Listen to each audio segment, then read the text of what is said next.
SwayamPrabha. Digital India. Educated India.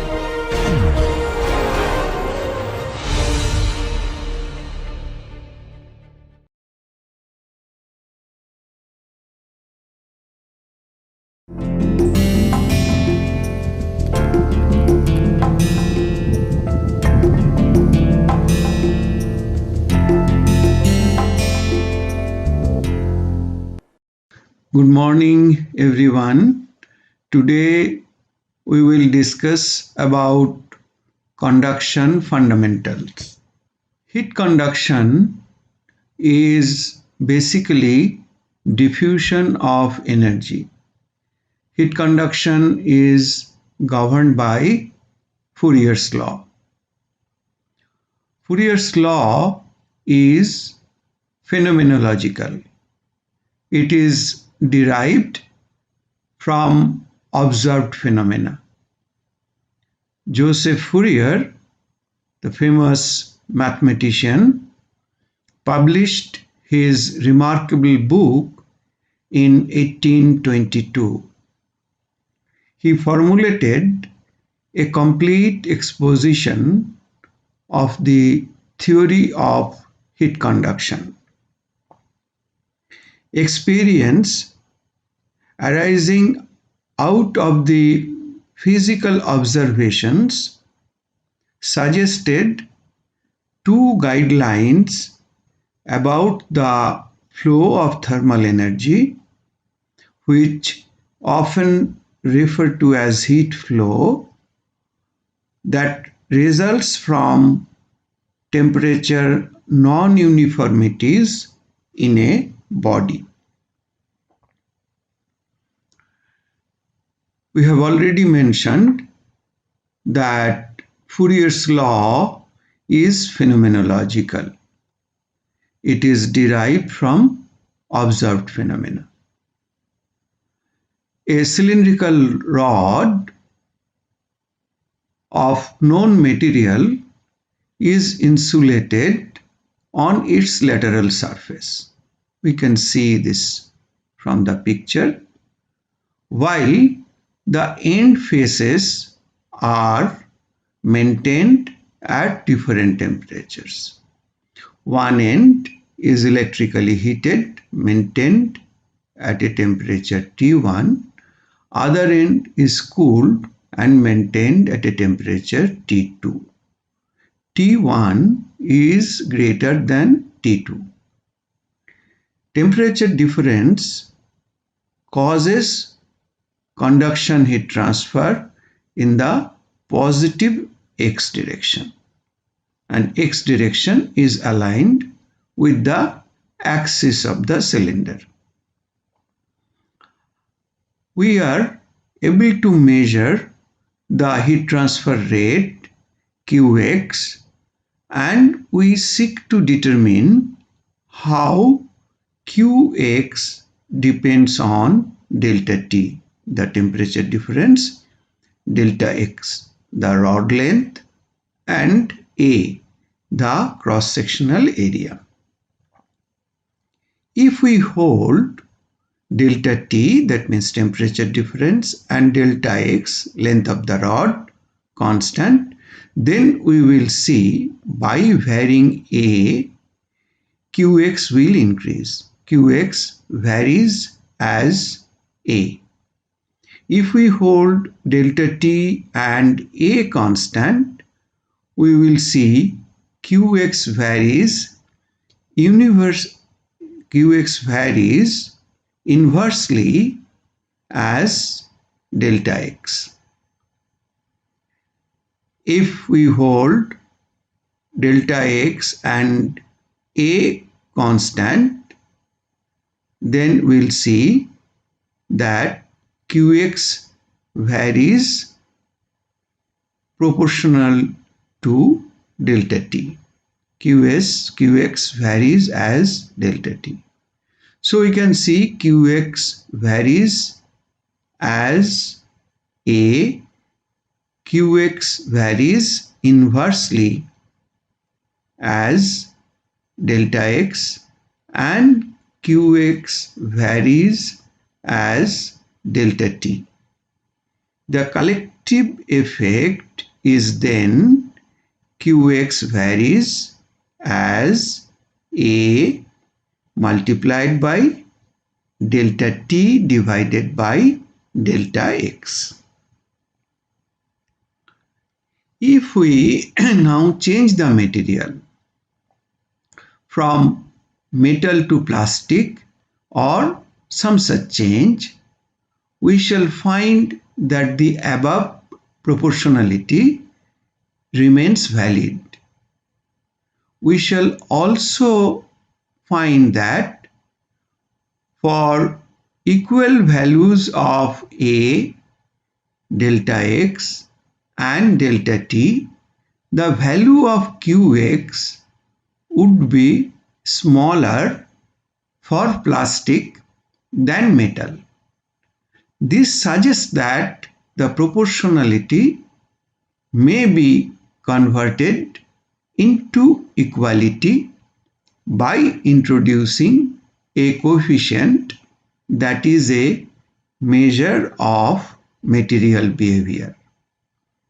And we can write Qx equal to Ka delta T by delta X, where K is the thermal conductivity of the material. So it defines thermal conductivity. Unit of thermal conductivity is watt per meter Kelvin. Evaluating this expression in the limit as delta X tends to 0, we obtain heat transfer rate. So we can get the expression Qx minus Ka dt by dx, dt dx. This is formally the governing equation for heat transfer rate.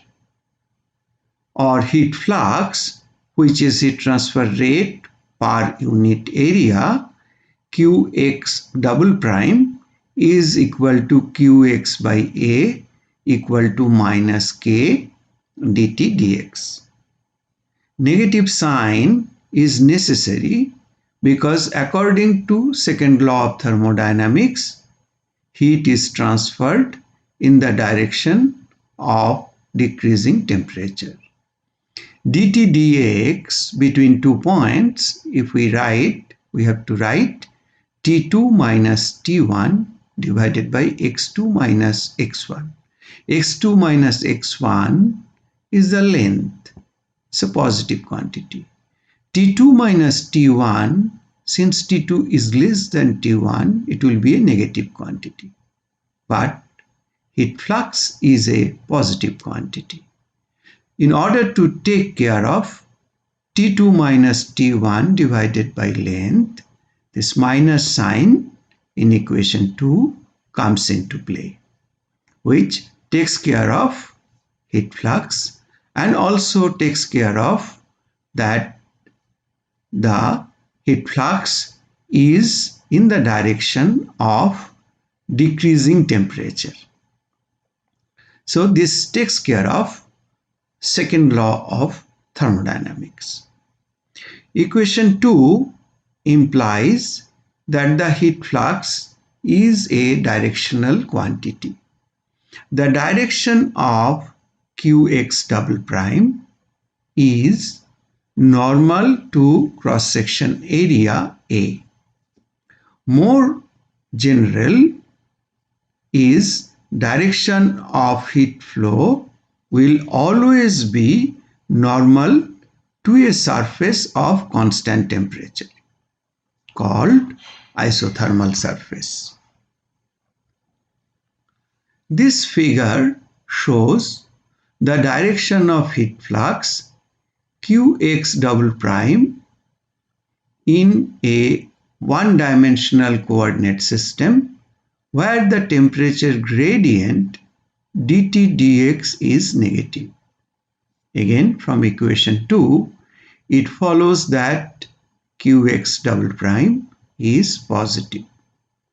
The isothermal surfaces are the planes normal to x direction.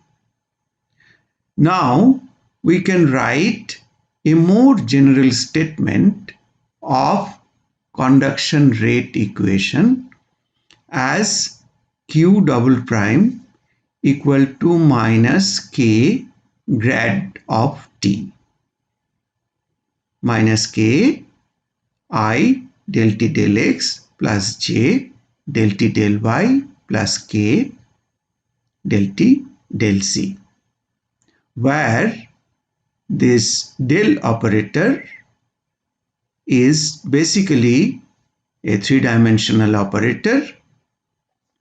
It's also sometimes called Nabla operator, and T is the scalar temperature field. It is implicit from equation 3 that the heat flux vector is in a direction perpendicular to the isothermal surface. An alternative form is therefore Qn double prime equal to minus k del t del n. N is the normal direction on the surface of interest. The heat flux vector can be resolved into components such that in Cartesian coordinate the general expression for q double prime is I qx double prime plus j qy double prime plus k qz double prime. And then we can equate equation 3 with equation 5 and we will get heat flux in 3 different directions. Exactly that's what we have written from equation 3 and 5. Qx double prime is minus k dt dx, heat flux in x direction. Qy double prime is minus k dt dy, heat flux in y direction. Qz double prime equal to minus k del t del c, heat flux in z direction.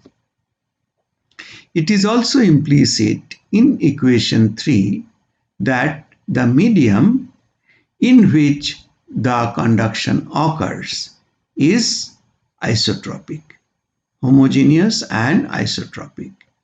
The material is not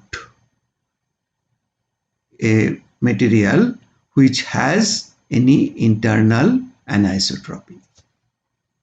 It is isotropic material. So the heat fluxes in 2D we can see x direction heat flux and y direction heat flux. We get resultant heat flux Qn double prime. Now what are the key features we get from Fourier's law? It is a generalization based on experimental evidence. It defines an important material property which is thermal conductivity. Its unit is watt per meter Kelvin. It is a vector expression indicating that heat flux is normal to an isotherm. Heat flux in the direction of heat flux is always in the direction of decreasing temperature. Decreasing temperature means favorable temperature gradient. It applies to all matter regardless of its state. That means solid or fluid. Fluid can be any liquid or any gas. Therefore, we can write the expression for thermal conductivity from Fourier's law as K equal to Qx double prime divided by minus del T del X. For a prescribed temperature gradient, the conduction heat flux increases with increasing thermal conductivity. Quite obvious. In general, the thermal conductivity of a solid is larger than that of a liquid, which is larger than that of a gas. Here we have given in a tabular form the ranges of thermal conductivities of gases, liquids and solids in order to form some idea about the value of thermal conductivity. Like gases, for carbon dioxide it is 0.015 watt per meter Kelvin, whereas for hydrogen it is 0.175 watt per meter Kelvin. Liquids, oils, the thermal conductivity is in the range of 0.2 watt per meter Kelvin. For water, it is 0.6 watt per meter Kelvin. Of course, it's a function of temperature. It may be 0.65, it may be 0.55. The range is around 0.6. Mercury, liquid metals are having little higher thermal conductivity, 8.5 watt per meter Kelvin. Non-metals, typically plastics, are in the range of 0.36 watt per meter Kelvin. Oxides are in the range of 10 watt per meter Kelvin. Tens of watt per meter Kelvin, 60 watt per meter Kelvin, 50 to 60 watt per meter Kelvin. Pure metals, zinc, 100 watt per meter Kelvin. Usually, for pure metals, thermal conductivity is very high. Here we can see for silver, it is 450 watt per meter Kelvin. In general, thermal conductivity for a pure metal decreases with temperature, and alloying elements tend to reverse this trend. So the net effect is that thermal conductivity of a metal increases with increasing temperature. This can be represented over a wide range of temperature, and K is given by K naught 1 plus B theta plus C theta square, where theta is basically excess temperature over a reference temperature. T minus T reference is theta, and K naught is the conductivity at the reference temperature, T reference. So K equal to K naught plus 1 plus B theta plus C theta square. So it becomes a function of temperature, and theta is basically temperature over the reference temperature, excess temperature over the reference temperature. So as theta increases, K increases.